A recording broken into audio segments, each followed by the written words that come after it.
Ladies and gentlemen, you are welcome to the penultimate round of 16 contest. This one is between the Heritage Christian University and the SD Dombo University of Business and Integrated Development Studies. This is the very first time these two schools are meeting in the history of the Tertiary Business Science Challenge. A place at the quarterfinals is at stake. The program is brought to us by Graphic Business in partnership with the Institute of Chartered Accountants Ghana. Our sponsors, Glyco Life, PwC, Piva Beverages, Gual Ghana, Papaya Fast Foods, EPP Books and Stationery. We have Compu Ghana, we have the Ghana National Association of Teachers, MTN, GCB Bank. All of these are on board to bring us another dose of academic violence. You are especially welcome once again. At the end of the sixth round of 16 contests, the first six, we have 6 schools qualifying to the quarter-final stage. We have the Valley View University, West End University College. We have the University of Cape Coast. We have the Kwame Nkrumah University of Science and Technology, the University of Energy and Natural Resources, and the University of Ghana. 6 very great institutions. One of the 2 schools before me today will qualify to join that elite group of 6 great institutions who have made it to the quarterfinal. Will it be the Heritage Christian University or will it be the SD Dombo University of Business and Integrated Development Studies? Please, with a round of applause, join me as I welcome on stage the ladies and gentlemen representing these 2 great institutions. Please join me on stage.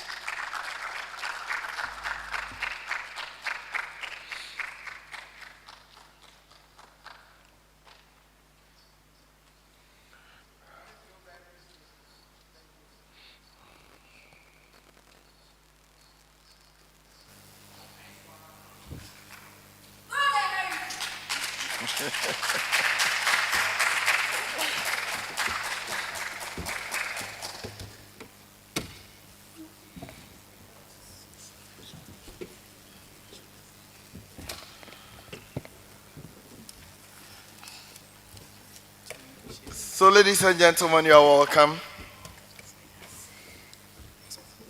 Thank you. Thank you. All right. So, Heritage, please introduce yourselves.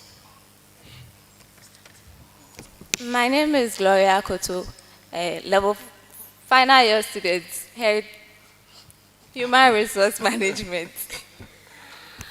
Rose Labi, final year student, BBA accountant. Eliza Saki, second year BBA accounting with computing. You are welcome, ladies. Thank you. Now, for Heritage Christian University, they joined TBS in 2023. That year, they made it to the zonal final, or at the zonal semi-final. They lost to the Pentecost University. They could not make it to the national event in 2023. Last year, 2024, they were at the zonal final. They came third behind the University of Ghana and the Central University.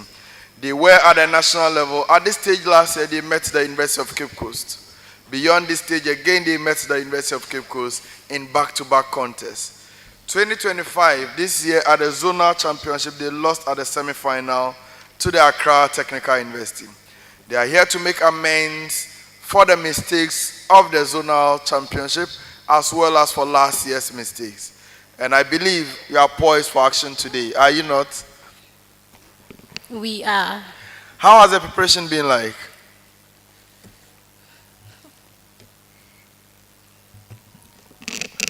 So we've tried our best, more than our best actually, so we are prepared. How differently has this preparation been than the zonal championship? How differently have you prepared? This time it has been intense, no sleep, always reading, so we are prepared. Okay, so ladies and gentlemen, what should we expect from you today? Expect to see God here. Ah.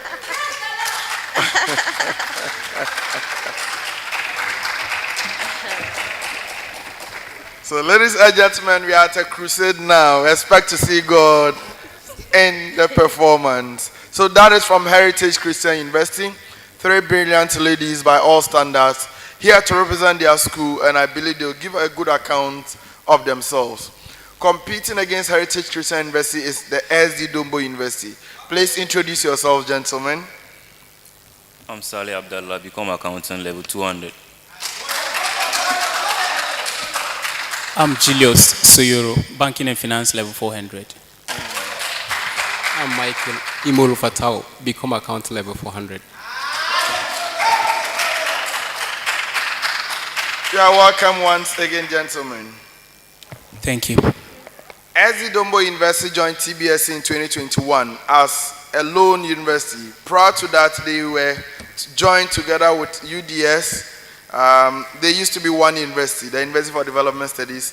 WA campus used to be SD Dombo, or SD Dombo used to be the WA campus of UDS. But from 2021, they have been representing themselves in the name of SD Dombo. In 2021, when they appeared here, they were at the national quarterfinals. They lost to the University of Education, Winneba. In 2022, they were at the Northern Zone final. There they came third, losing to KNUST and then the Apiaminka University. In 2023, they were at the Northern Zone final again. Again, they placed third, losing to KNUST and Amstead, that is Apiaminka University of Skills Training and Entrepreneurial Development. In 2024, they were at the Northern Zone final again. This time they placed second, losing to the University for Development Studies. That was last year. At the national level, they appeared at the semi-final stage last year, losing to the eventual winners, University of Ghana. This year, they were at the Northern Zone final. This year, they won the Northern Zone. They are the reigning Northern Zone champions. From third, second, they were first this year. And this year, they are at the national stage again. We don't know what this year will hold for them. What are your expectations for this year, Julius? We are expecting to do our best for today. How differently have you prepared for this? Yes, we looked at some of the mistakes we made during the zonals, and we were able to patch those areas and hoping that this will be much better than before. Okay. So what should all your teaming fans in WA look forward to for today? They should wait for the last bell. They should wait for the last bell. Ladies and gentlemen,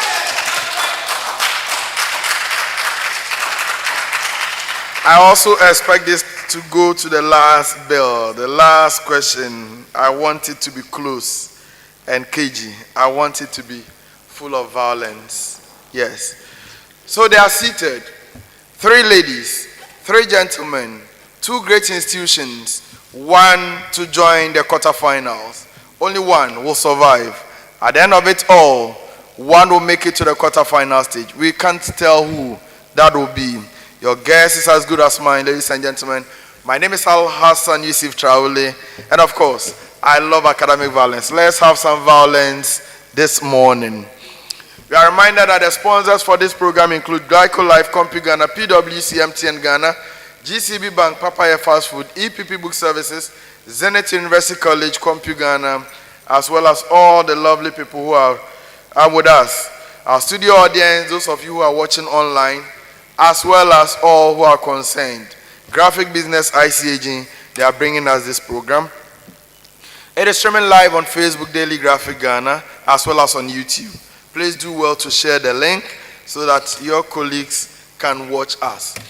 The contest is going to be organized in 6 rounds. Round 1 is on theory, round 2 on calculations, round 3 business case of the day. Round 4 is a graphic business segment. Round 5, true or false. Round 6 will be the riddles. Please, are you ready? If you are ready, I'm beginning this round from SD Dombo. SD Dombo, please, are you ready? Okay. Let's do something on non-verbal communication. Non-verbal communication, that is with round 1. Each of you will attempt 6 major questions. For a major question, you have 10 seconds to give me an answer. If you get it correct, 3 points. If it's a bonus and you get it correct, 1 point. Bonus is supposed to be answered in 5 seconds. Please, are you set? Yes. Ezidomo, you are sure you are set? Yes, please. Heritage, are you set? Yes, please. Roscar, you are sure you are set? Yes, please. Ladies and gentlemen, we are set. Round 1. Ezidombo. Let's do something on non-verbal communication types. So during a strategic discussion, Nanama folds her arms, avoids eye contact, and leans away whenever another team member speaks. She says nothing verbally, but the atmosphere becomes tense. What type of nonverbal communication is Nanama using, and what does it likely communicate? During a strategic discussion, Nanama folds her arms, avoids eye contact, and leans away whenever another team member speaks. She says nothing verbally, but the atmosphere becomes tense. What type of nonverbal communication is Nanama using? Okay, so that is body language or kinesics. This one is because of the way he portrayed, the gestures he put up during the conversation. Can I come again with the answer? What did you say first? Body language. Bonus available to Heritage Christian.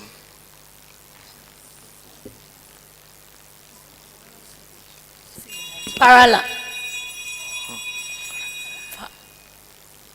Next set of questions to you, Heritage Christian University.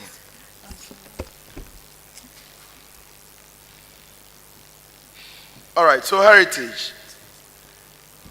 Agnes Addo consistently shows up 15 minutes late to her clients' meetings, even though she's always prepared.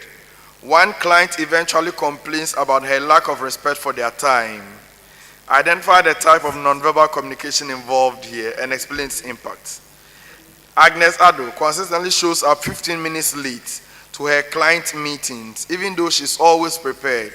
One client eventually complains about her lack of respect for their time. Identify the type of nonverbal communication involved here and explain its impact.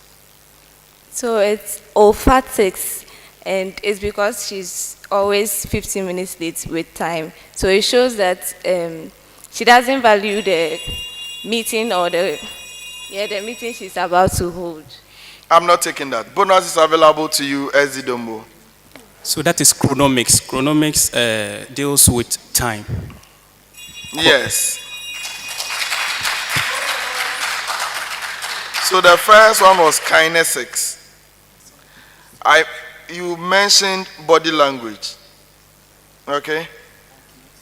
No, so that was the first. I asked you to repeat what you said, and you mentioned body language. Okay, I thought I heard something like that. I asked you to repeat it, and then you mentioned only body language. Next time, speak into the microphone. Okay. Next set of questions. Still beginning with you, Ezidombo. Let's do some accounting.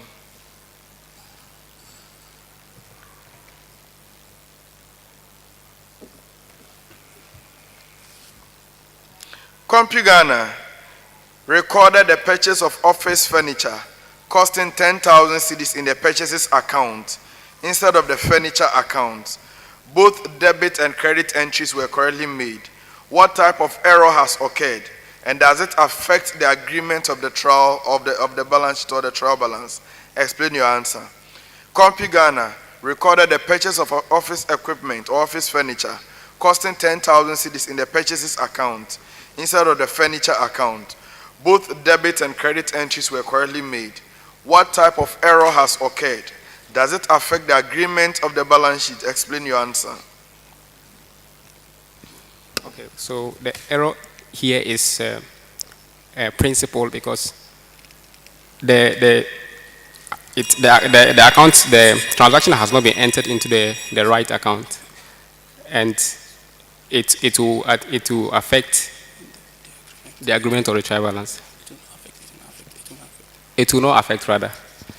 Please be specific with your answer. I need one final answer. Okay, so the error of principle is to not affect the error of principle is to not affect the agreement of the trial balance. Yes. Okay. So, No, he has to continue where he started. Okay. So the error is the error of principle because it has been entered into the wrong class of accounts, and the effect is that it will not affect the agreement or the trial balance. Yes, that is correct.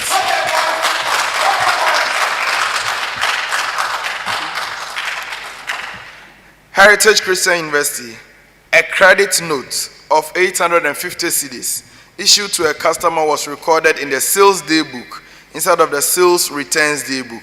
What type of error has occurred? Does it affect the agreement of the trial balance? Explain your answer. A credit note of 850 cedis issued to a customer was recorded in the sales day book instead of the sales returns day book. What type of error has occurred? Does it affect the agreement of the balance sheet? Explain your answer.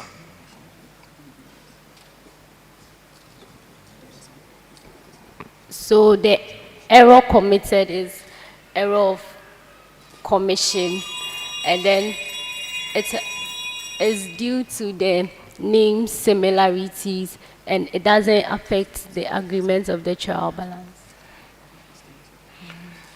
I'm not accepting that the error you mentioned is wrong. But to the extent that you mentioned that it does not affect the agreement of the trial balance, I'll give you 1 out of 3.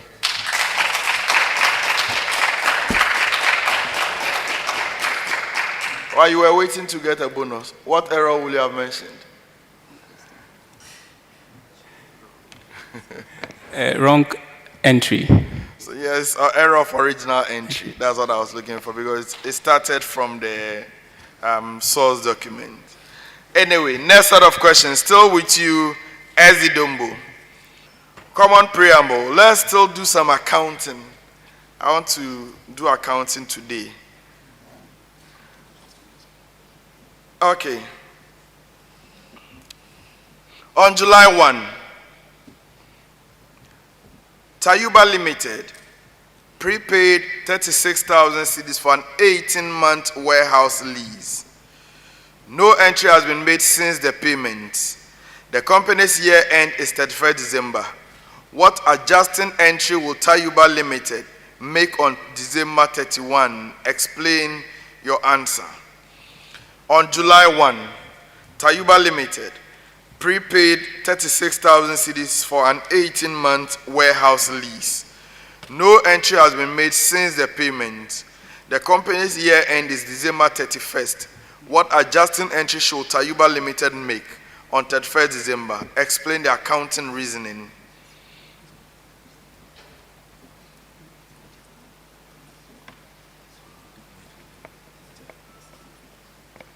Okay, so the accounting adjustment we'll have to look at is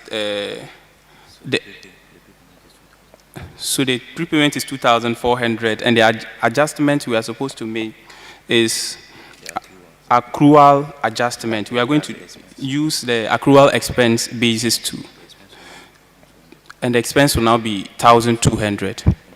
I'm not taking that. Bonus is available, Heritage Christian University. So for a prepayment of 36,000 on July, for the duration from July to December, would get the 36 divided by 18 months. So per month times the duration, July to December, would go under the profit and loss account. And for your statement of financial position, you record the rest as prepayment under current asset. I'll accept that.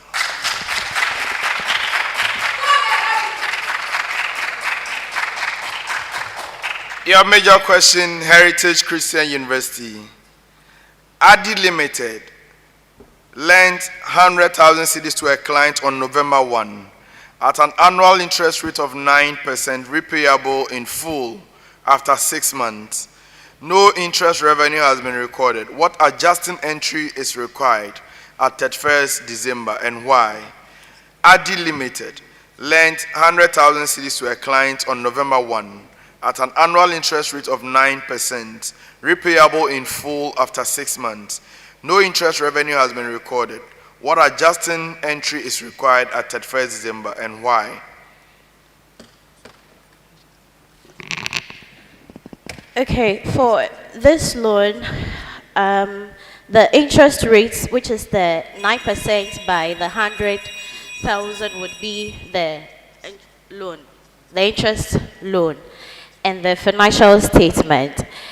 And because it's for 6 months, 3 months would be accrued to the following year, which would be in the current liability of the statement of financial position, and then we would have the 100,000 under the non-current liability.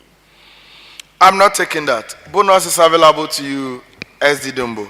Okay, so in the income statement, 9,000 will be recorded as an expense, and then expense owed, and then in the balance sheet, 100,000 will be recorded as payables.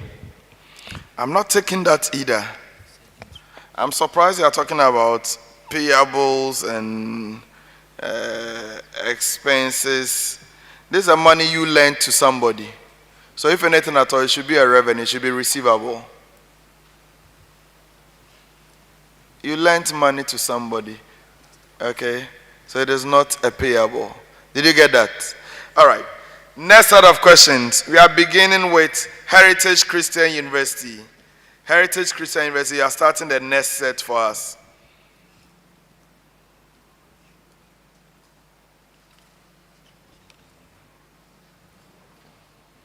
Let's do something on economics, the economy. So I'm going to read out a scenario to you. Identify the specific macroeconomic policy that is being used and explain its intended effects on the economy. Indicate if it is expansionary or even contractionary. You have one attempt. The specific macroeconomic policy that is being implemented, and go ahead to tell me if it is expansionary or contractionary, and tell me its intended effect on the economy. Did you get the preamble? All right. Heritage. To combat rising inflation, the central bank raises interest rate and sells government bonds to the public. To combat rising inflation, the central bank raises interest rates and sells government bonds to the public.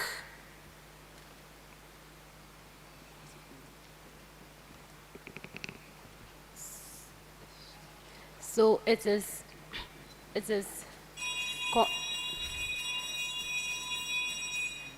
contractionary because they increase the inflation rate, and then the impact on the economy is that it's yes, it will decrease. It will decrease the. Continue. It will decrease the. It will decrease. It will decrease the money supply in the economy because they will sell the government's bonds, so the money. 2 out of 3.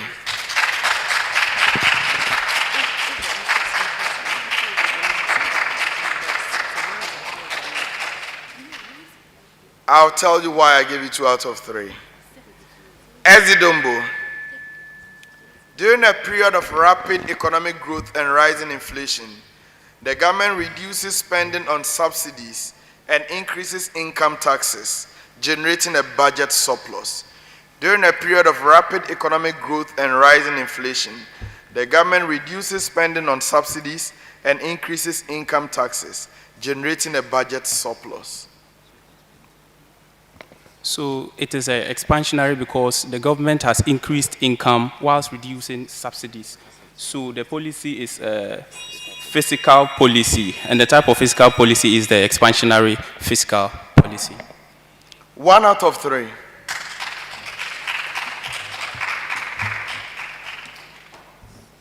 So it is 1 because, yes, you mentioned that it is fiscal policy, but it is contractionary. Contractionary in the sense that it aims to reduce the aggregate demand and slow down inflation. So you want to contract the economy rather. For heritage, the reason why I gave it to you is that you didn't indicate if it was a monetary policy or fiscal policy. The question was in 3 parts. Tell me the macroeconomic policy, tell me if it is expansionary or contractionary, and explain. Okay. All right. Next set of questions. Still beginning with heritage.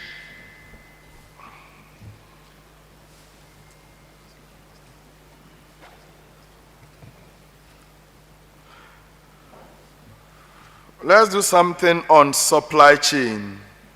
I'll give you a scenario, identify the supply chain concept that is being applied, and explain its impact on performance. Identify the supply chain concept that is being applied, and explain its impact on performance. Beginning with Heritage Christian University. A supermarket chain allows selected suppliers to assess inventory levels and sales trends so that they can restock shelves as needed without waiting for formal orders. A supermarket chain allows their selected suppliers to assess their inventory levels and sales trend so that they can restock shelves as needed without waiting for a formal order.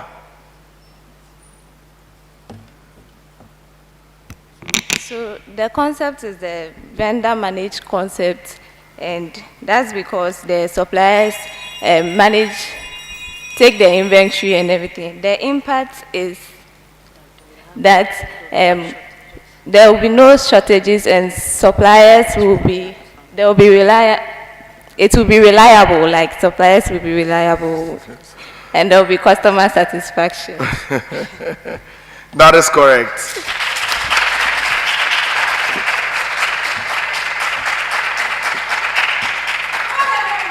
Ezidombo, a global electronics firm, uses a digital dashboard to track raw material shipments from Asia, monitor customs clearance in real time, and anticipate delivery timelines to its European factories.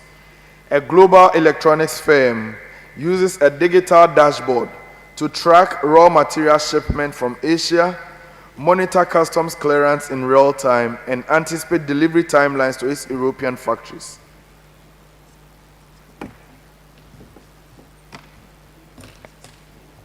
Okay, so we have the digital vendor or digital customer management. This one is where we use digital processes to be able to to be able to streamline activities of a particular company.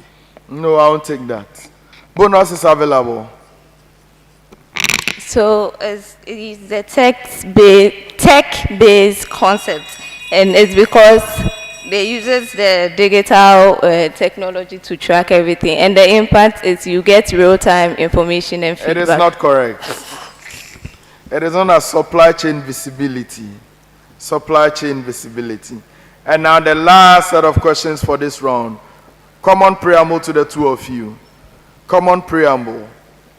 In administering Ghana's customs laws, the Ghana Revenue Authority is empowered under specific legal and administrative circumstances to either refund duties that have already been paid or to remit duties that will otherwise be payable. These provisions are meant to correct errors, address specific conditions, or ensure fairness in trade-related taxation. That is the preamble. Now to both of you, with reference to applicable laws, I want you to identify any 3 situations or circumstances where the GRA may refund or remit import duty that has been paid or that is payable. Identify any 3 circumstances each under which the Ghana Revenue Authority will refund or remit import duties that have been paid. Beginning with Heritage Christian University.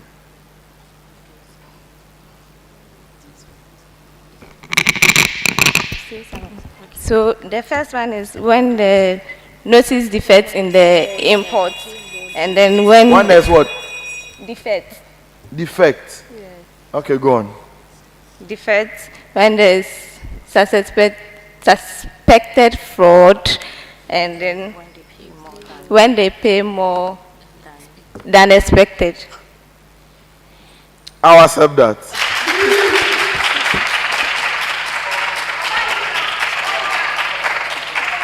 Ezidombo. So this one refers to when exempt supply and when the goods. So exempt, we have exempt supply goods that are not subjected to tax liability, and we also have goods and services like for the government goods and services, and we also have gifts and grants to orphanages and other charity homes. 1 out of 3.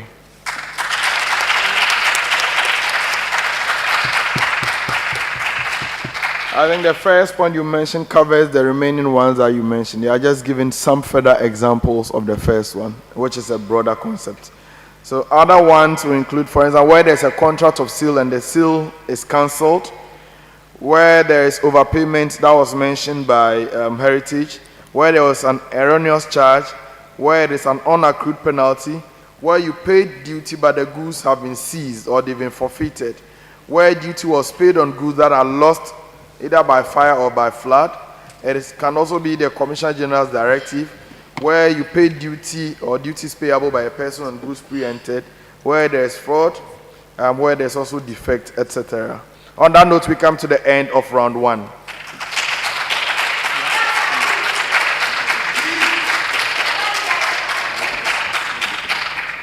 We have 5 more rounds to go, ladies and gentlemen.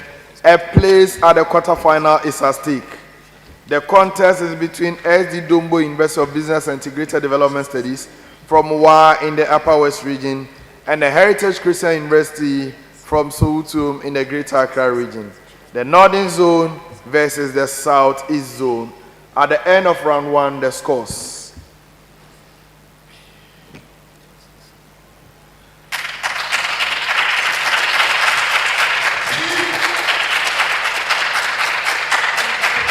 At the end of round 1, SD Dombo University of Business and Integrated Development Studies has 6 points. Heritage Christian University has 10 points. We are going into round 2. This will involve calculations. You have 30 seconds to give me an answer. 30 seconds to give an answer. 2 attempts only at a major question for 3 points. Bonus 1 attempt for 1 point in 5 seconds. Each of you will attempt 6 major questions. I'm beginning this round from Heritage Christian University. Heritage, are you ready? All right. So, George Dance saved 16,500 cedis in 10 years. In each year after the first, he saved 100 cedis more than he did in the preceding year. How much did he save in the first year? George Dansu saved 16,500 cedis in 10 years. In each year after the first, he saved 100 cedis more than he did in the preceding year. How much did he save in the first year?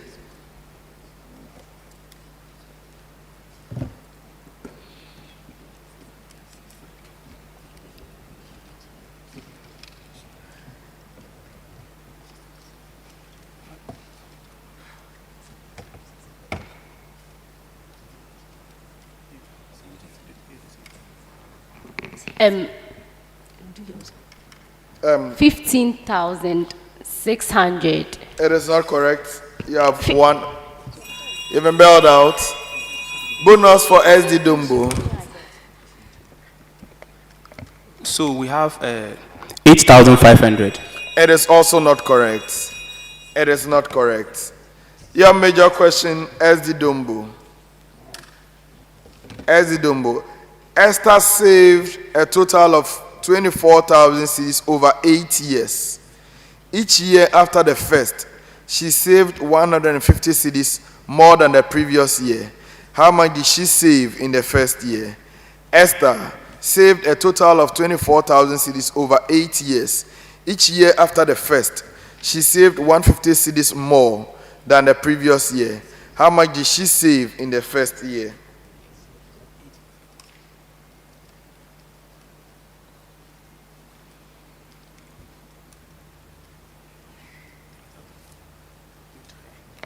3,150. No, you have one other chance.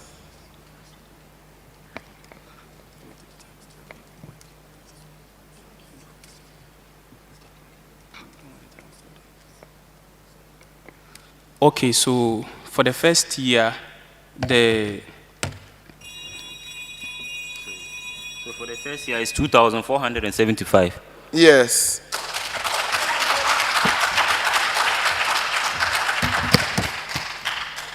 Next set of questions, still beginning with heritage. The Ministry of Agric had an approved budget of 70 million cedis for 2023. A supplementary budget of 20 million cedis was later approved. The actual expenditure was 100 million cedis, of which 5 million cedis was donor funded and not included in the approved budgets. Determine the effective variance in amount and percentage, excluding donor funded expenditure. I take it again. The Ministry of Agric had an approved budget of 70 million cedis for 2023. A supplementary budget of 20 million cedis was later approved. The actual expenditure was 100 million cedis, of which 5 million cedis was donor funded and not included in the approved budgets. Determine the effective variance in amount and percentage, excluding the donor funded expenditure.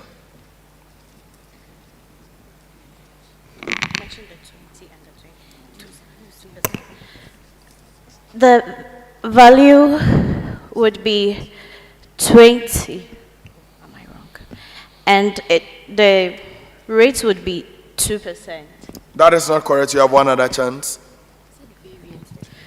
So the variance is it 10 million, and then the percentage is 5 over 10 times 100. The percentage is, it is not correct. Bonus to SD Dumbo. So the amount is 10 million and the percentage is 10%. No. I'm not taking that. Your major question, SD Dumbo. The Ministry of Health had an approved budget of 120 million cedis for 2024. A supplementary budget of 30 million cedis was approved in August. By year end, actual expenditure was 165 million cedis, including 15 million cedis from donor-funded projects, not included in the approved budgets. Calculate the effective variance in amount and percentage, excluding the donor-funded expenditure. The Ministry of Health had an approved budget of 120 million cedis for 2024. A supplementary budget of 30 million cedis was approved. By year end, actual expenditure was 165 million cedis, including 15 million cedis from a donor-funded program, not included in the approved budgets. Calculate the effective variance in amount and percentage, excluding donor-funded expenditure. Okay, so the effective variance is 0 and the percentage is 0. Yes.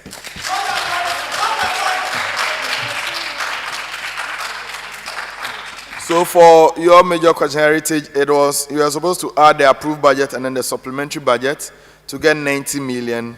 And then the actual expenditure was 95 million. That is the 100 million minus the 5 million. So it means that the variance was 5 million. And that means the effective rate will be about 5.56%. Next set of questions, still with you, heritage. Two investment options are available. Option X offers 9% annual return, compounded annually. Option Y offers a 6% annual return, compounded annually. Estimate how long each investment will take to double using the rule of 72 and indicate how many years faster will option X double your investment compared to option Y. I take it again. Two investment options are available. X offers 9% annual return compounded annually. Y offers 6% annual return compounded annually. Estimate how long each investment will take to double using the rule of 72 and indicate how many years faster X will double than Y as compared to Y? X would be 8 years, Y would be 12 years, and X, the difference would be 4. Yes.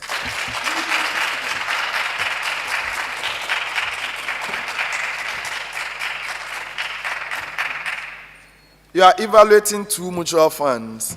Fund A offers 12% annual return. This is for USD Dumbo. Fund A offers 12% annual return compounded annually. Fund B offers 4% annual return compounded annually. Estimate how long each fund will take to double your investment using the rule of 72. How much faster will Fund A double your money compared to Fund B? So Fund A offers 12% annual return compounded annually. B offers 4% annual return compounded annually. Estimate how long each fund will take to double your investment using the rule of 72. How much faster will Fund A double your money compared to B?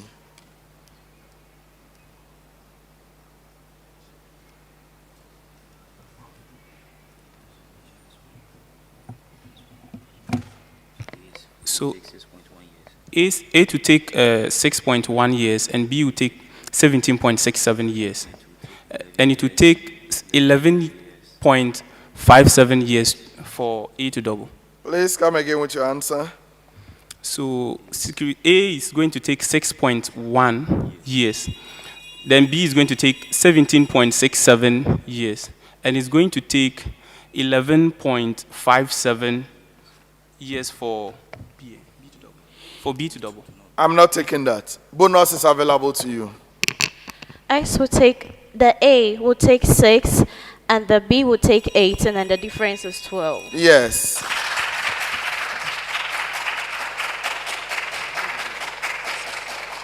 So I asked you to use the rule of 72, and that is quite specific.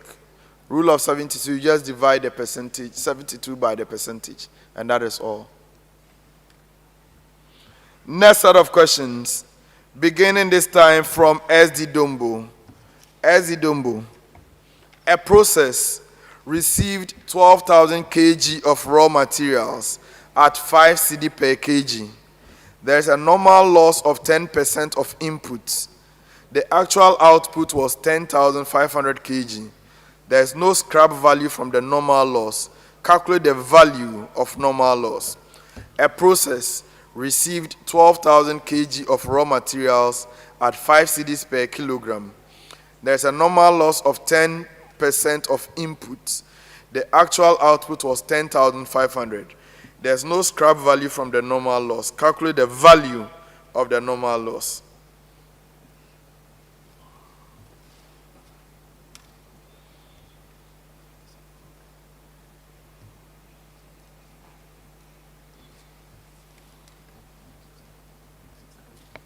So 6,000. It is not 6,000, you have one other chance.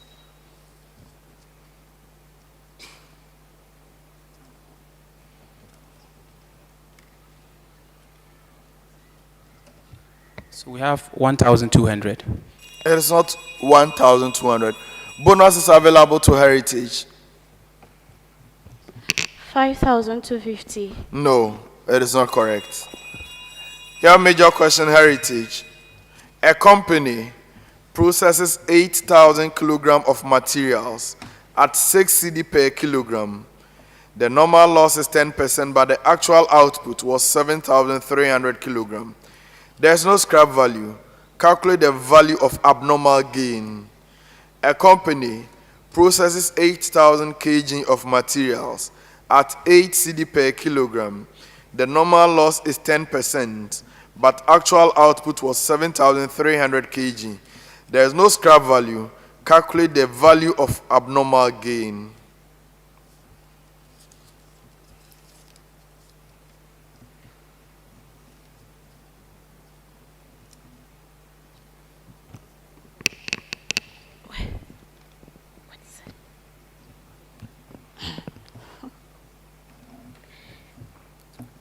That would be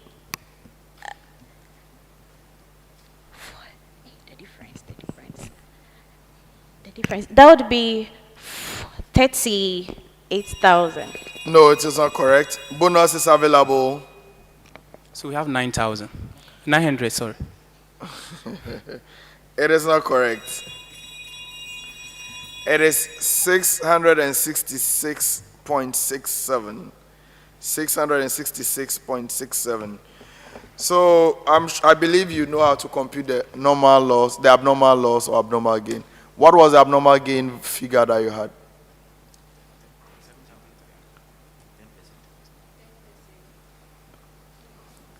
You don't know how to calculate the abnormal gain or abnormal loss.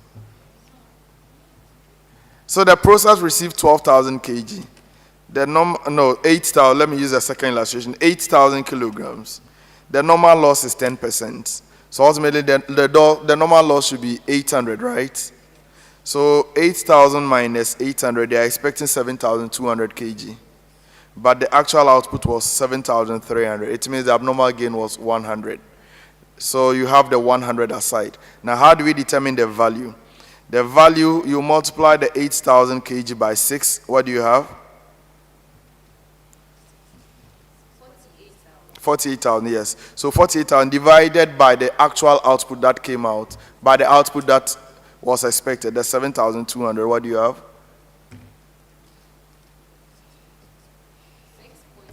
So you just multiply that by the abnormal gain figure, the units. So times 100. So that's how I was expecting you to go about that. Next set of questions. Still with you, SD Dumbo. A company is considering investing in a new project. The company has the following options. So there are two decisions actually, and each decision has a probability. Then there's a profit if it is successful, and loss if it is unsuccessful. Do you get it? So for the decision to invest, the probability is 0.6. The profit if it is successful is 200,000 cedis. The loss if it is unsuccessful is 50,000 cedis. Then the second decision is do not invest. The probability is 0.4. Profit if successful is 0. Loss if unsuccessful is also 0. Now calculate the expected monetary value of the decision to invest. I take it again. A company is considering investing in a new project. The company has the following options: to either invest or not to invest. To invest, the probability is 0.6. Profit if it's successful is 200,000. Loss if it is unsuccessful is 50,000. Do not invest. Probability 0.6. Profit if successful is 0. Loss if unsuccessful is 0. Calculate the expected monetary value of the decision to invest.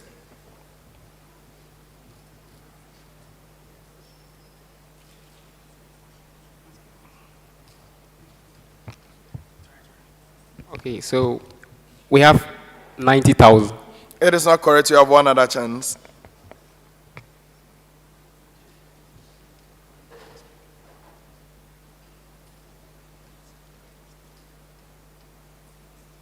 So for the first one, we have that is 120,000, and the second one is 0.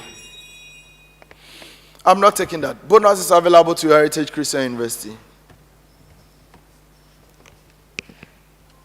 We have 120,000 and 80,000. What? 120,000 and 80,000. I'm not taking that as well. Your major question, Heritage Christian University. A firm is deciding whether to launch a new product or not. The outcomes are as follows. To launch, the probability is 0.7. The gain, if it is successful, is 300,000. The loss, if it's unsuccessful, is 80,000. Then the second decision is do not launch. The probability is 0.3. Gain, if successful, is 0.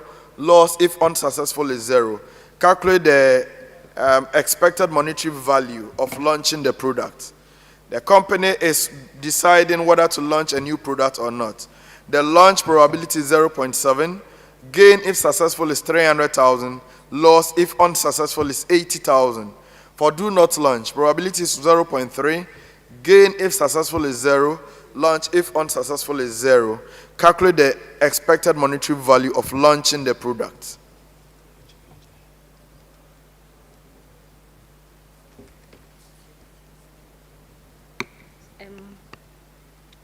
Two 266,000. So we have 210,000 and 56,000. I'm not taking that. You have one other chance.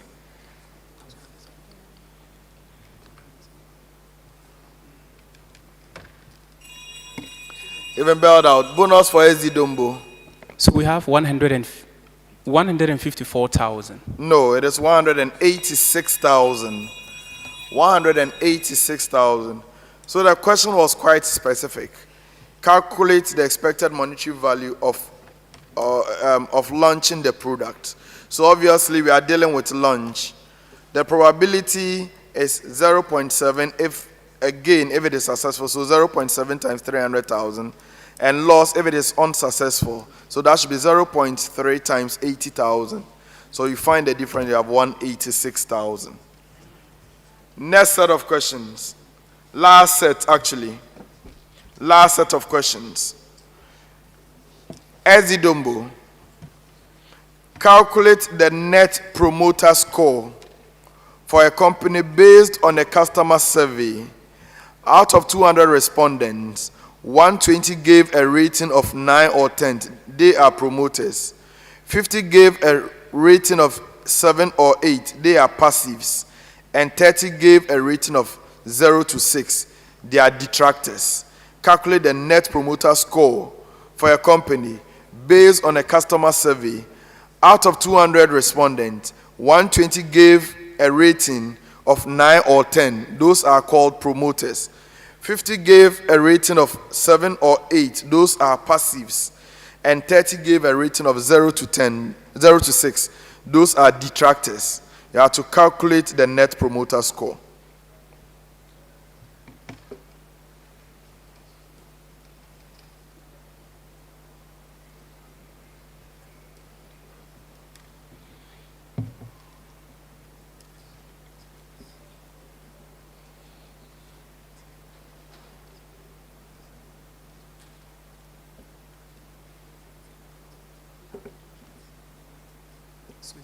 It's 3,800. No, you have one other chance. So we have 151.75. That is not correct. Bonus to heritage. 120. No, please. Now the last question for the round. From a customer survey, a company finds that out of 300 respondents, 180 gave a rating of 9 or 10. Those are called promoters. 8 gave a rating of 7 or 8. Those are called passives.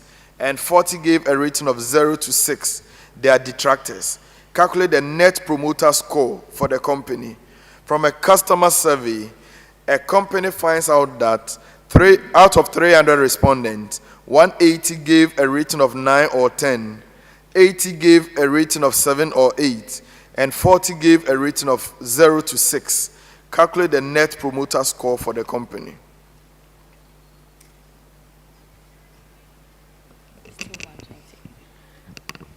108. No, you have one other chance. 120. Chances exhausted. Bonus for SD Dombo.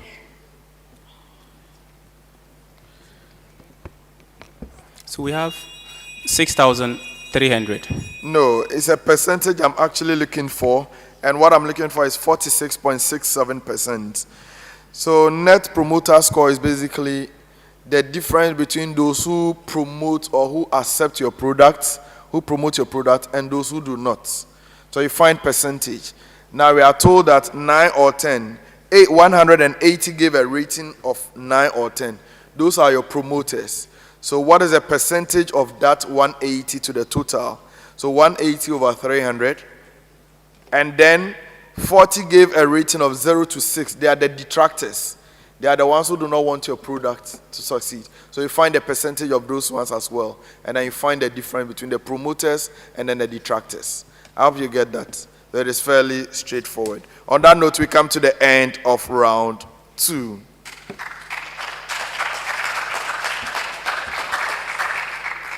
How is it going? Ezidomo, is it going according to plan?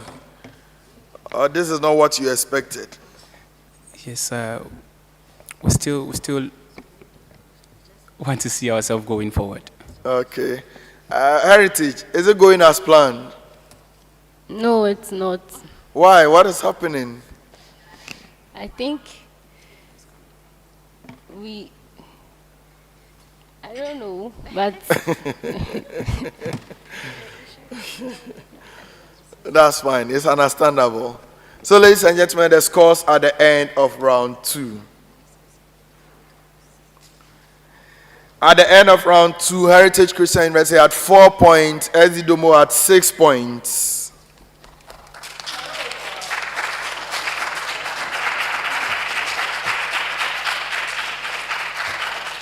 We are going into round 3.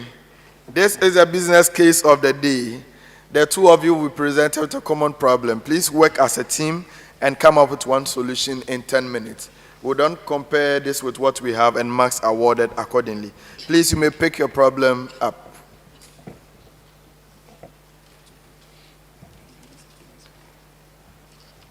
There are many more rounds to go. Please don't look dejected. We have 4 more rounds to go.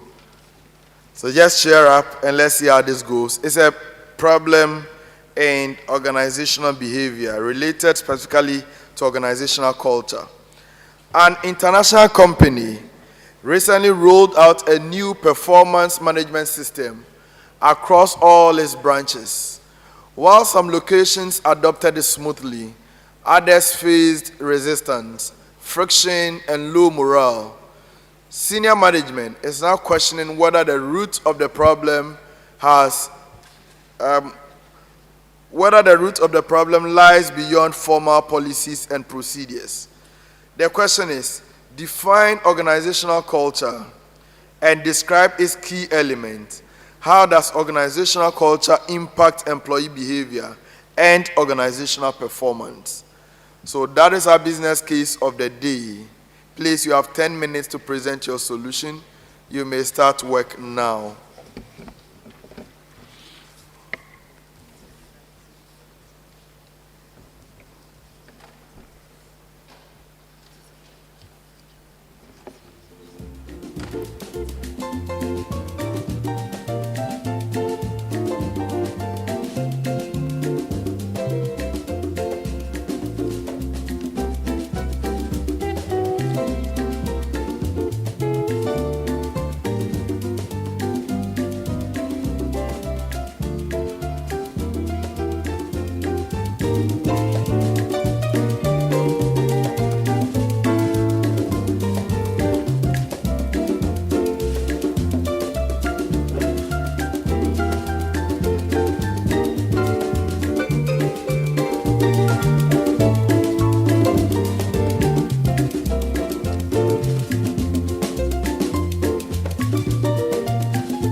All right.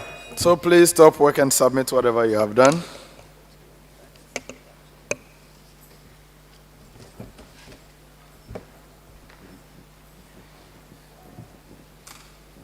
Thank you. Thank you.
Very much. So we are still in the business case of the day. But before I even go into the business case, I want us to revert back to round one. I believe the first question that I asked in this contest, it was to Ezidumbu. There was a question where I read a scenario about Nanamba folding her arms, avoiding her eye contact, and leans away whenever another team member speaks. She says nothing verbally, but the atmosphere becomes tense. So they mentioned an answer, which answer I think they said body language or kinesics, and then they came back and they said body language. Upon second thoughts, I think that is accepted, and that should be correct.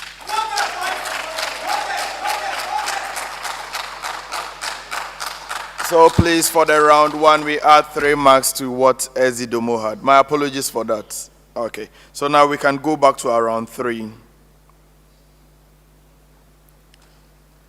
Okay, so the business case of the day was something on organizational culture. They are supposed to define organizational culture and describe its key elements. How does organizational culture impact employee behavior and organizational performance? So when we say organizational culture, then we are simply referring to the shared beliefs, we are referring to the norms, the practices, which shape the behavior of employees within an organization. So it's like the collective mindset and then the environment within the organization. That is the way we do things around here. Usually that's what we refer to as organizational culture. If you're able to explain something like this, you have 2 marks. Then we come to the element of organizational culture. There are a number of elements. So the item that we mentioned there, the core values, the beliefs, the norms, the artifact, the symbols and then the language, the stories and myth, the structure within the organization. Together they represent the element of the culture within the organization. So if you're able to explain any of these 3, you have 3 marks there. The second part of the question, or the third part, was for them to examine the impact of organizational culture on employee behavior and organizational performance. There are 2 ways of going around this. You may either deal with it on the employee behavior side, and then you come and talk about the organizational performance. But ultimately, I'm expecting some 5 points here.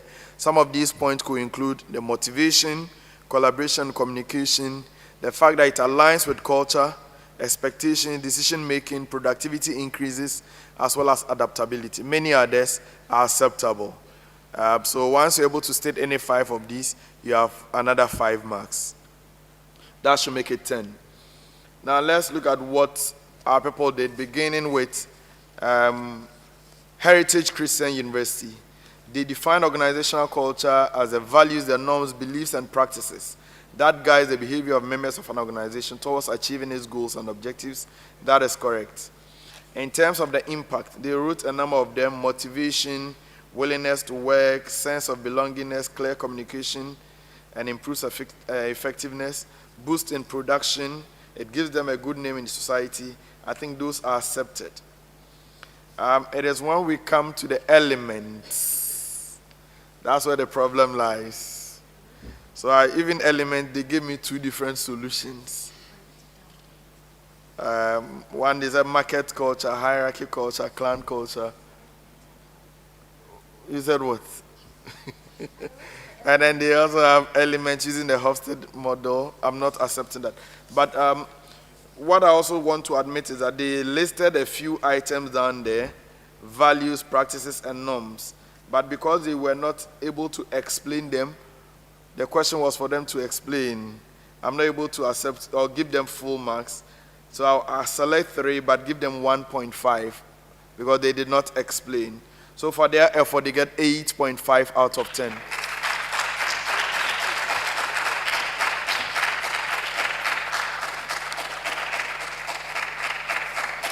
For Ezidombo, organizational culture refers to shared beliefs, norms, and values that guide the behaviors of individuals in an organization. That's acceptable, 2 marks. How organizational culture impacts employee behavior.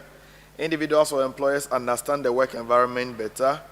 It guides the actions of employees in a way towards achieving organizational goals. It promotes shared knowledge and team spirit. It also spells out the chain of command and unit of direction. It also indicates authority. They also wrote what? Good morals, positive attitude of members, expression. Okay, so those are things that they wrote in respect of how organizational culture improves employee behavior. I think I'll accept those. When we come to the element, they wrote attitude, norms, beliefs, values, greetings. They explain all of these. For the IFO, they get 10 out of 10.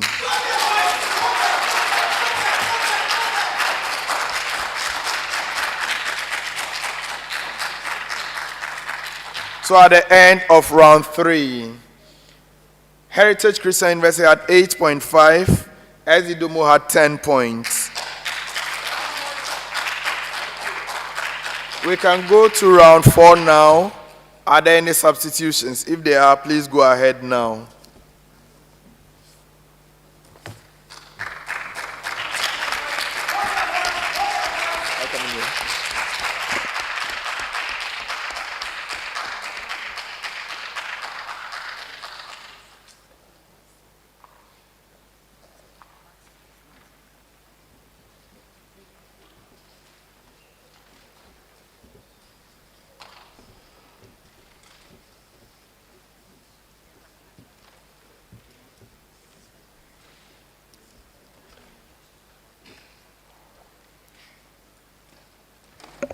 So, ladies and gentlemen, you're welcome. Thank you, sir. Thank you. All right, please introduce yourselves, beginning from SD Dumbo. My name is Ben Wilfred, a level 200 offering Become Banking and Finance.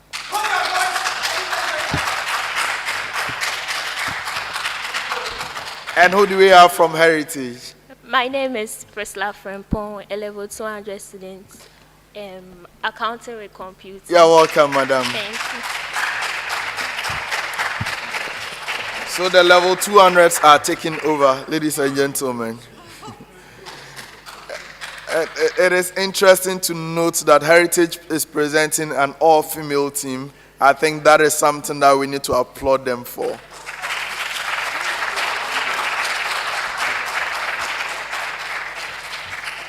So congratulations to the management of Heritage Christian University for promoting this. It's a good sight to behold. Okay, round 4. In this round, we are going to ask you questions on some stories that appeared in the Graphic Business newspaper. For the purpose of this contest, we are examining you on stories that appeared in the 10th, 17th, and 24th June editions of the newspaper. Each of you will attempt 6 major questions. For your major question, you have 2 attempts only to be answered in 10 seconds. For a bonus, 1 attempt only for 1 point to be answered in 5 seconds. Please, are we ready? If you are ready, I'm beginning this round from the Heritage Christian University. Common preamble to the 2 schools. Common preamble. According to the Ghana Statistical Service, the sharp decline in producer price inflation presents an opportunity for businesses to revisit suspended investment and expansion plans.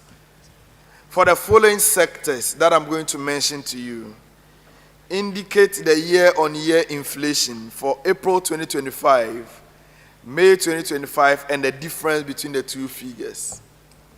For the sectors I'll mention to you, indicate their year-on-year inflation for April 2025, May 2025, and the difference. Are you ready?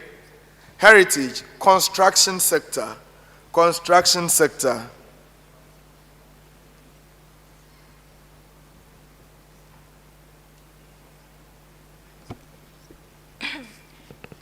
Construction sector from 13.9% to 5.3%, and the difference is 8.6. 1 out of 3.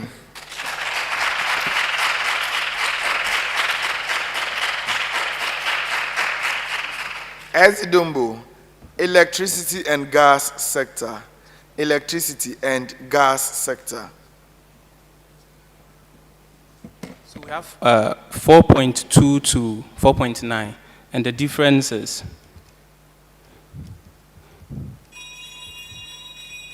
7%. That is not correct. Bonus to Heritage.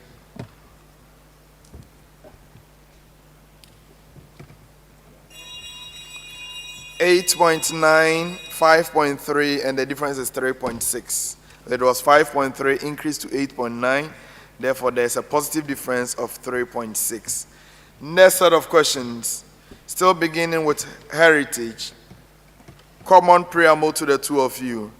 The Ghanaian cedi has recovered considerably in recent months, climbing by more than 25% against the US dollar since January, with a 7% increase in May alone. Dr. Andres Aiku has listed 6 viable business concepts to consider beginning during a moment of cedi appreciation. So the question is for you to mention and explain briefly any three of these business ideas each. So for each of you, beginning with Heritage, mention and explain briefly any three of the business ideas listed by Dr. Andrews Ayuku. Okay, so we have import-based retail services, and that one, he said we should take advantage of the CD dropping and import mobile phones, fashionable items. And the second one, we have education and professional training services. We should take advantage of the reduction in the inflation and form certificates, get certificates from the global market, which is at a reduced cost now, and then we can use it. And we have automotive parts and services business. We should buy, import car parts, and also provide services for them. Yes.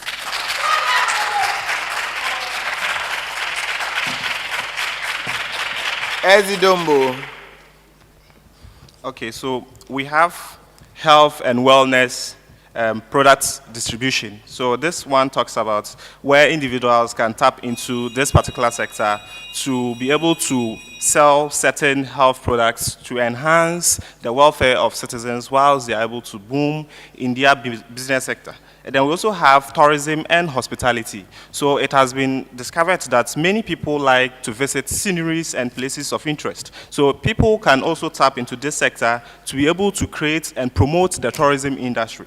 Then we also have the digital and tech-based startups. So people can equally go into the business or establish a business that deals with digital products and that of technology products to be able to enhance. That is correct. It's fine.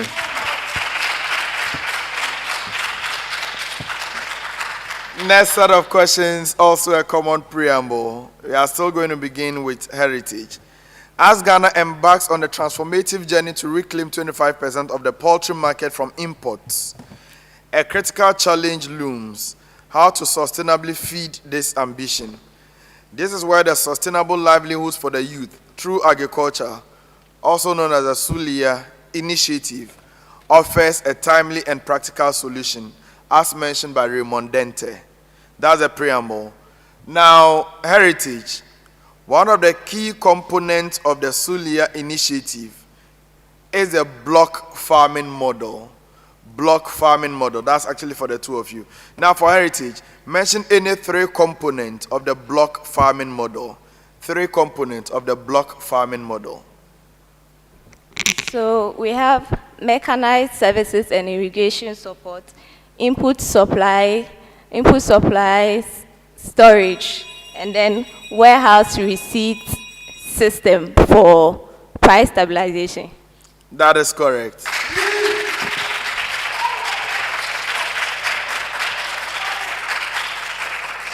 Ezidombo, under the block farming model, youth farmers will receive in-kind credits. Mention any three components of this in-kind credit. Under the block farming model, youth farmers will receive in-kind credits. You have to mention any three components. Okay, we have land preparation, we have improved seeds, and we also have fertilizers. Yes.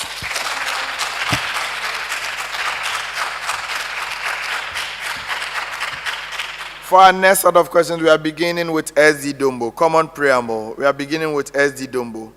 According to the board chairman of EcoBank Ghana PLC, the bank is well positioned to drive growth and expand its market share in the competitive environment. He said this at the bank's 2025 annual general meeting. So that's the preamble. Now, Ezidombo, what was the cost to income ratio of the bank in 2023, 2024, and the difference in the figures? What was the cost to income ratio of the bank in the years 2023, 2024, and the difference between the two figures? Okay, so we have, for the year 2023, we have 36.8%, and also we have, for the year 2024, we have we have 44%, and the difference is 7.2%. 7.5 to 7.5%. 1 out of 3.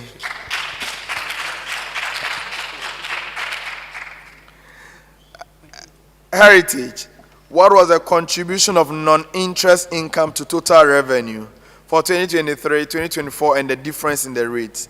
What was the contribution of non-interest income to total revenue for 2023, 2024, and the difference in the rates? So non-interest was 22.1%, and the other one was 14.4%.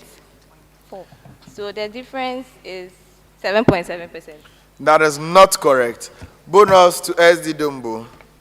Okay, so for the year 2023, it was 44%, and for the year 2024, it is 30%, and the difference is 14%. Yes.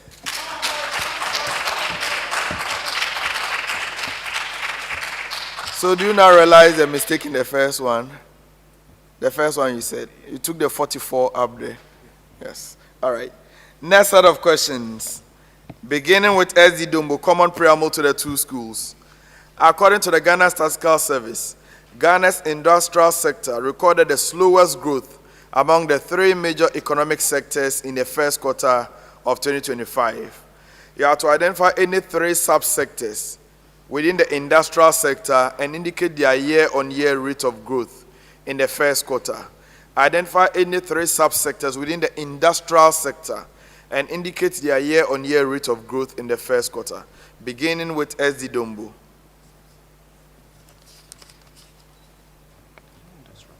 Okay, so we have the fishing subsector with 16.4%. Equally have we have the growth of crops sector with 9.3%, and that of the livestock with 6.7%. That is not acceptable. It is not correct. Now you have your option, your time now. Heritage. So we have water and sewage sector.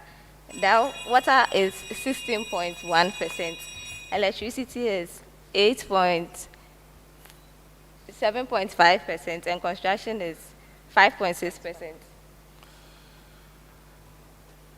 Please come again. So we have water and sewage sector. Water is 16.1%, electricity is 6.7%, and construction is 5.6%. Okay, so I'm going to give you 1.5 out of the 3. You got the sectors correct, but the percentages were wrong. Okay? So the sectors were correct, but the percentages are wrong. For you were mentioning agric sector. The question was specific on industrial sector. I hope you get that. Yes.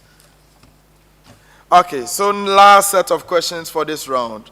Last set of questions for this round. Ezidumbu.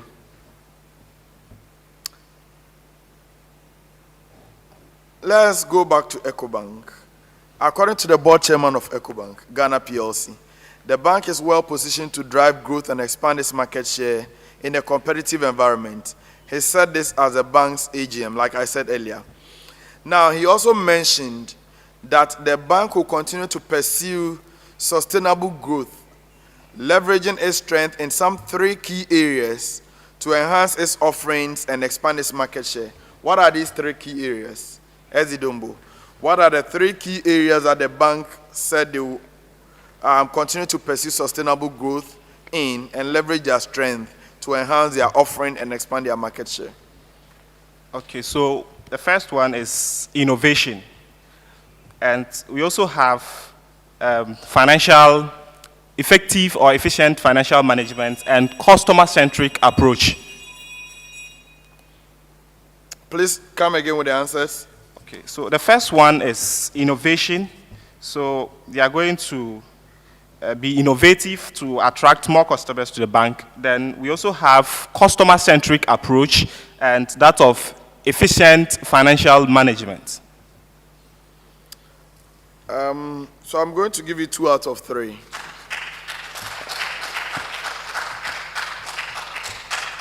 So I'll give you 2 out of 3. I'll explain why. Heritage. Additionally, he said that the bank will remain steadfast in their commitment to 3 key principles. What are these 3 key principles? According to the board chairman, EcoBank will remain steadfast in their commitment to some 3 key principles. What are these 3 principles? So we have innovation, sustainability, and digitalization. I'm not taking that. You have even bailed out. Bonus for SD Dombo. Okay, so the key principles that he made mention is, one is being ethical, we have sustainability and that of upholding the bank's standards. No, please. What I'm looking for is corporate governance, transparency, and accountability. That's what I was expecting. On that note, we come to the end of round 4. Please continue with the clap. Let it continue.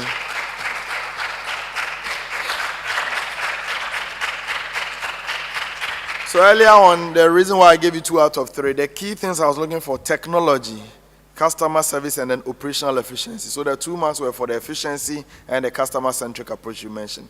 You didn't mention technology, that's why I couldn't give that to you. So we have 2 more rounds to go. Round 5 and then round 6 will come up shortly. But before then, the scores for round 4.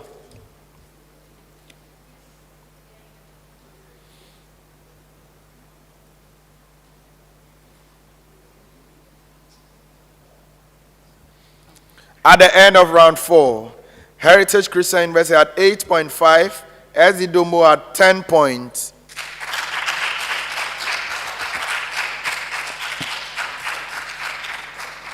We are going into true or false segment.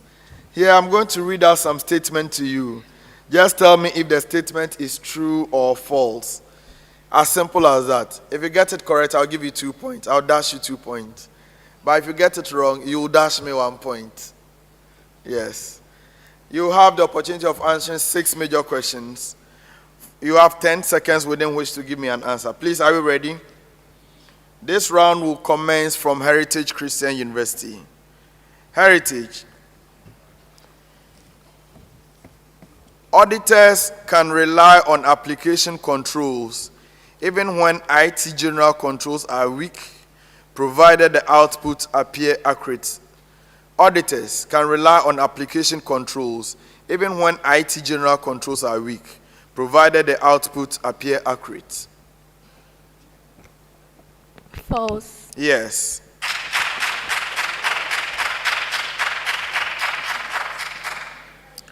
Ezidumbo, when IT general control deficiencies are identified, the auditor must always issue a qualified opinion on the financial statement. When IT general control deficiencies are identified, the auditor must always issue a qualified opinion on the financial statement.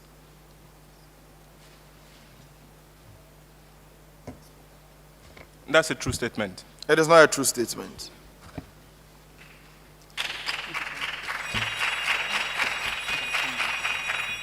Heritage.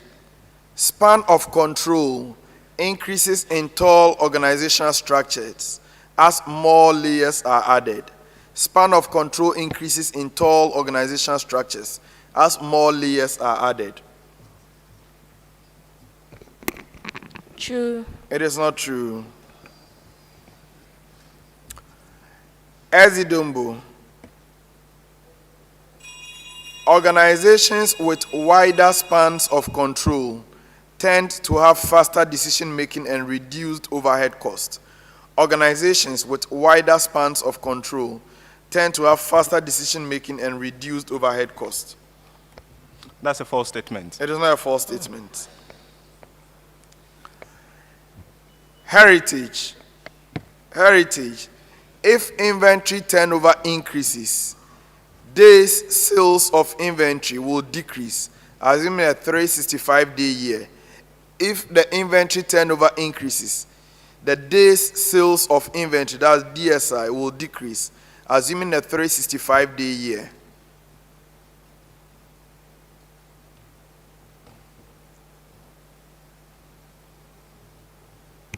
True. Yes.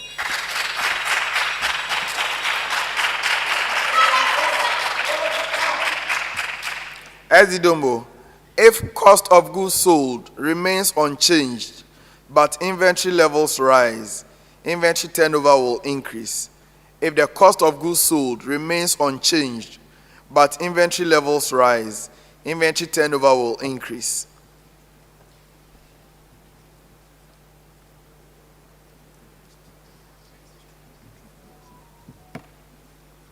It's a true statement. Unfortunately, this is not a true statement. It is not a true statement, unfortunately. Next set of questions, this time beginning with heritage. Heritage. Confirmation bias leads investors to interpret new information in a way that contradicts their existing beliefs. Confirmation bias leads investors to interpret new information in a way that contradicts their existing beliefs.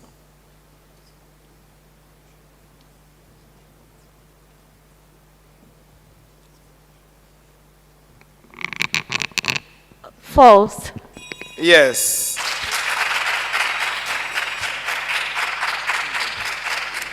Ezidombo, anchoring bias causes investors to adjust their valuations based solely on the most recent earnings announcement. Anchoring bias causes investors to adjust their valuations based solely on the most recent earnings announcements.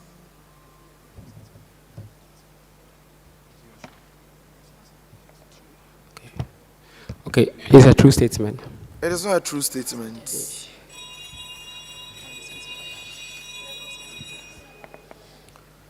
Heritage.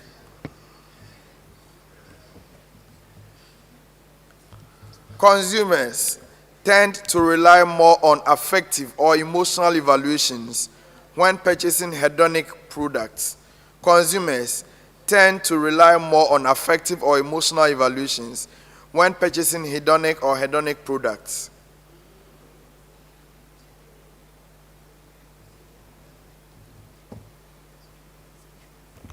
True. Yes.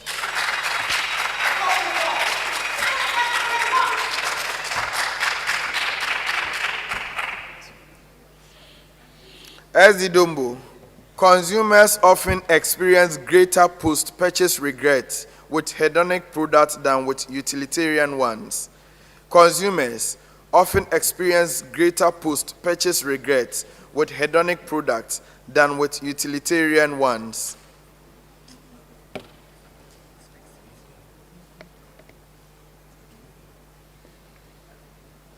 It's a false statement. No.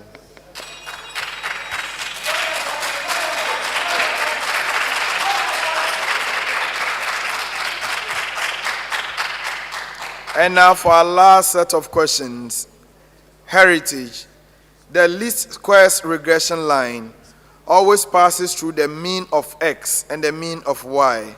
The least squares regression line always passes through the mean of x and the mean of y.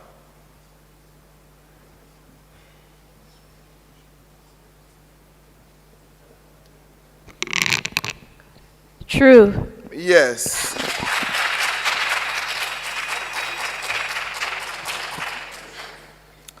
Ezidombo, if the correlation coefficient is 0, the slope of the regression line must also be 0. If the correlation coefficient is 0, the slope of the regression line must also be 0.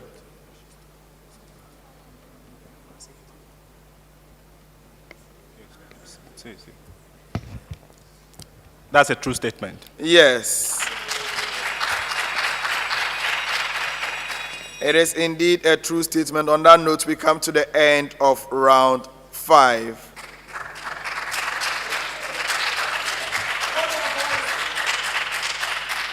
We have one final round to go. One final round to go. That's the riddles. Before then, we'll take the scores for round 5. The scores for round 5. We are reminded that the program is brought to us by Graphic Business in partnership with the Institute of Chartered Accountants Ghana. Our sponsors include the Ghana National Association of Teachers, EPP Book Services, Zenith University College, Papaya Fast Foods Limited, GCB Bank, Compu Ghana, Glycolife, Piva Beverages, Gold Ghana, PwC, MTN. At the end of round 5, the scores. Ezidombo University had -3. Heritage Christian University had 9 points.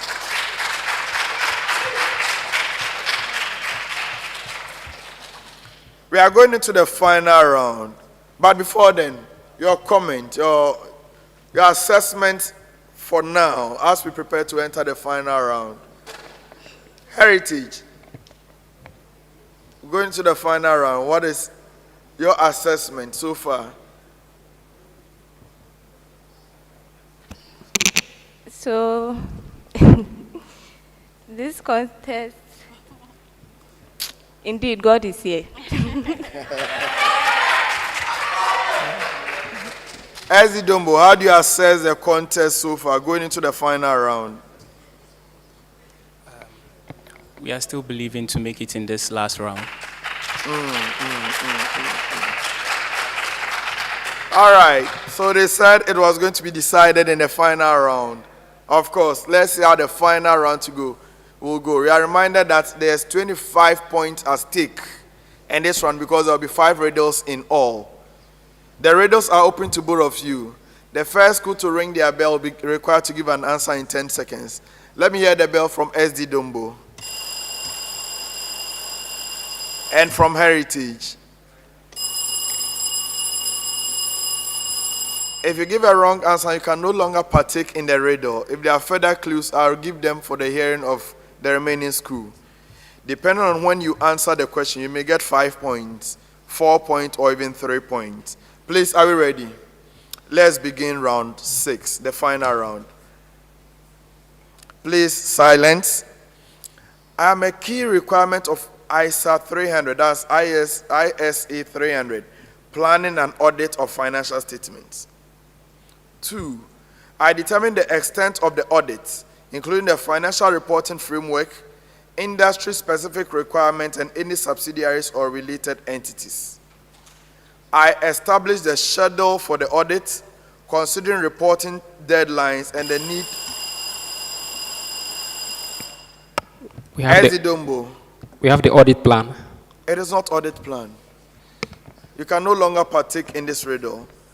I establish the schedule for the audit, considering reporting deadlines and the need for additional reports. I also define the approach to the audit, including the focus of the engagement team's efforts and whether experts are needed for complex areas. I evaluate the client's business, identifies potential risks, and determine the nature, timing, and extent of audit procedures. As a strategy, I set the tone for the entire audit process by defining the approach, objectives, and resources needed. I'm a comprehensive plan that guides the development of a more detailed audit plan and helps auditors allocate resources effectively. Who am I?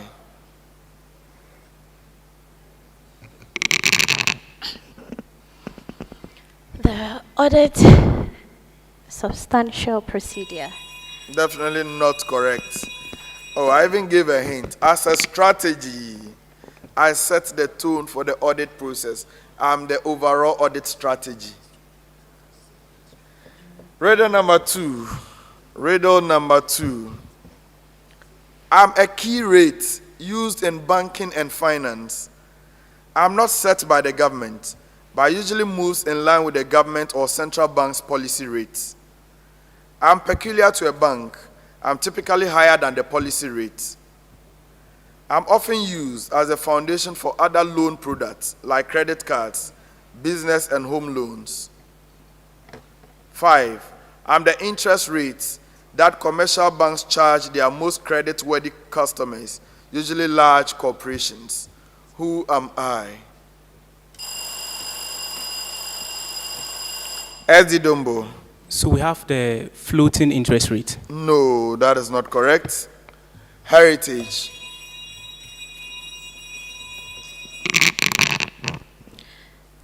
The cost of capital, the required rate of return. Definitely not correct. It's the prime rate. The prime rate. Riddle number 3. I am a statistical hypothesis testing. Let me take it again. In statistical hypothesis testing, I'm one of the proposed propositions in the hypothesis test. I can be two-tailed, left-tailed, or even right-tailed. The choice depends on what you are trying to detect in the data. I'm important because I'm usually the hypothesis you want to support through evidence from the sample data. I'm usually consistent with the research hypothesis because I am constructed from literature review, previous studies, etc. I am a statement that contradicts the null hypothesis. I represent what the researcher aims to prove or provide evidence for. Heritage. Alternate hypothesis. Yes.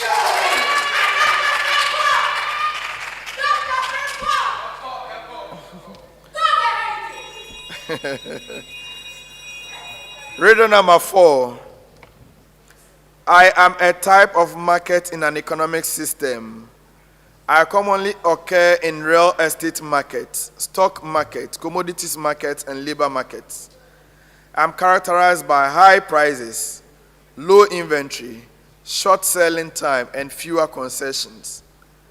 I'm a marketplace in which there are fewer goods for sale than there are interested buyers. I occur when the demand for goods or assets exceed the available supply, giving sellers more power to set higher prices and negotiate favorable terms. Who am I? Ezidombo. We have the monopolistic market. I won't take that as an answer.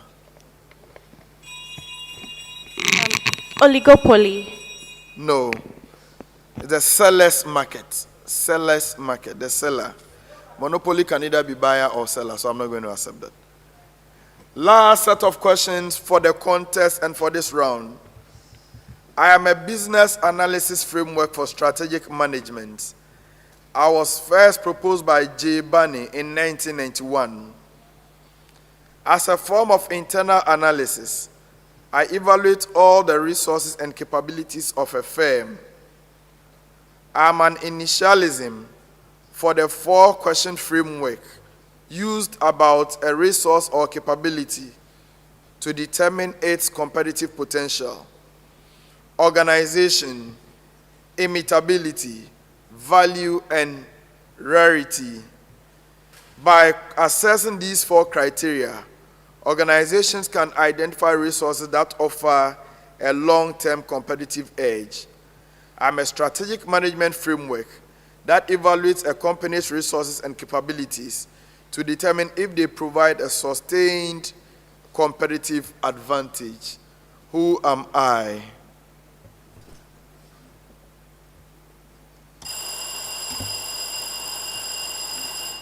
Ezidombo. We have management by objectives. It is not correct. Balance scorecard. It is not correct. I nearly said something, but because you prayed at the start, I won't say anything. It is known as the VRIO framework. On that note, we come to the end of the contest.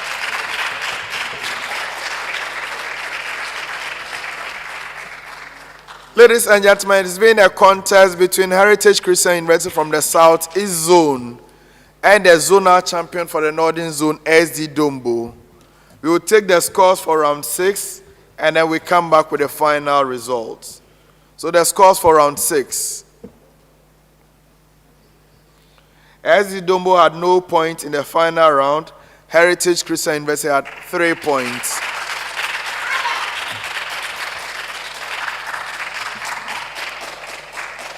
So before we take the final results, Your overall assessment of the contest, SD Dombo. So I think generally we're not able to hit up to the last bell. It just rang now, so we are hoping that going forward, if there will be a chance, we'll have that edge to prove ourselves next time. All right.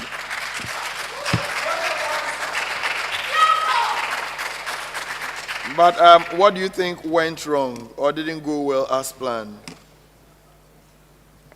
So we have issues with coordination and being able to give out answers on the spot. So I think that stage coordination cost us a lot in certain areas. That's fine. The stage coordination course you, Heritage Christian University? No, for coordination, no. How do you assess your performance in this contest? It's not, yes, to our expectation. But, of course, because, especially with the calculation side, there are petty things we were supposed to do that made us got wrong answers, like minus and plus. And some of the questions we had answers to, but we're so unsure of it. And yeah, but we would work on it next time. Hey.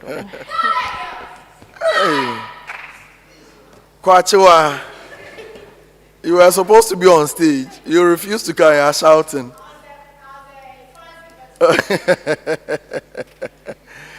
Ladies and gentlemen, the final results at the end of the contest. Wow.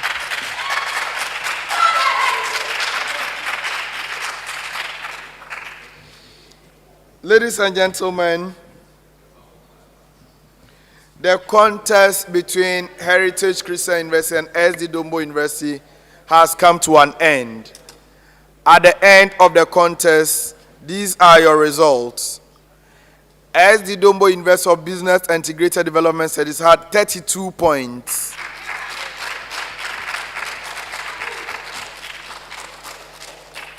Heritage Christian University had 43 points. Congratulations to you, Heritage Christian University. You've qualified to the quarterfinals of the 2025 edition of the Tertiary Business Science Challenge. Congratulations. I'll see you in the quarterfinals. Thank you. Ezidombo, it didn't go as planned. Yes, but it's one of those things. You are likely to come back to this contest perhaps as one of the best losing teams. So keep your heads high.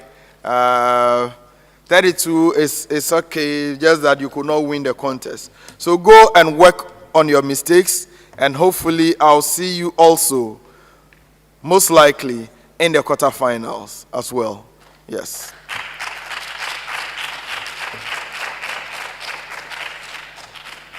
So, ladies and gentlemen, the contest has come to an end. Our next contest, which happens to be the final round of 16 contests, will be between the Wisconsin International University College and the University of Education, Winneba. We'll come your way shortly with that contest. But as I sign off, we are reminded that our sponsors include MTN Ghana, PwC, Gold Ghana, Piva Beverages, Glycolife, Compu Ghana, GCB Bank, Papaya Fast Foods, Zenith University College, EPP Book Services, and the Ghana National Association of Teachers. It's been a pleasure coming your way with another edition of the Tertiary Business Science Challenge. We are reminded that so far, the following schools have qualified to the quarterfinal stage. We have Valley View University, West End University College, University of Cape Coast, Kwame Nkrumah University of Science and Technology, University of Energy and Natural Resources, University of Ghana, Heritage Christian University. We have a final contest to decide on who joins this list. Special appreciation to you, studio audience, and those of you who watched us online.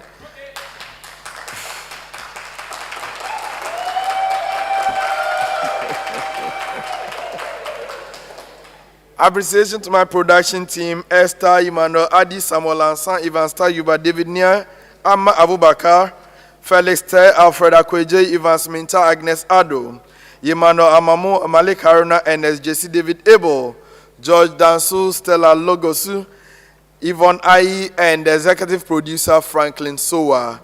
It's been a pleasure coming your way, ladies and gentlemen, with this contest. At the end of the contest, Heritage Christian University has qualified to the quarterfinal stage.